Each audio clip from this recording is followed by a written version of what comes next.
Menteri Keuangan Sri Mulyani pada Selasa 9 November mengatakan pemerintah mengembangkan kebijakan keuangan untuk menghadapi masalah perubahan iklim. Bentuk kebijakan tersebut adalah Climate Change Fiscal Framework, Carbon Pricing, dan Pooling Fund Bencana.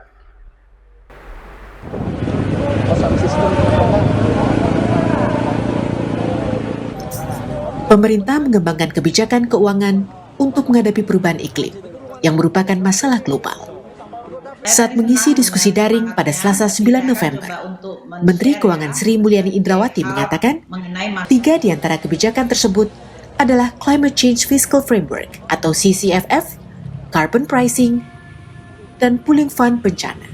Ia menjelaskan, secara singkat, CCFF merupakan kerangka untuk memformulasikan kebijakan fiskal dan strategi memobilisasi dana di luar anggaran pendapatan belanja negara APBN.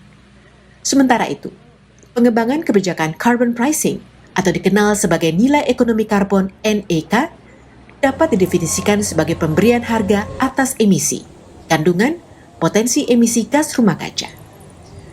Dari instrumen perdagangan dapat dilakukan dengan perdagangan izin emisi dan offset emisi, sedangkan dari non-perdagangan dilakukan dengan pajak atau pungutan atas karbon dan pembayaran atas keberhasilan menurunkan emisi.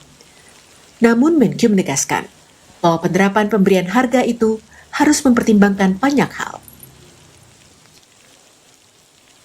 Jadi kalau kita pengen melakukan sesuatu, kita bisa mencapai tapi juga dengan strategi yang baik.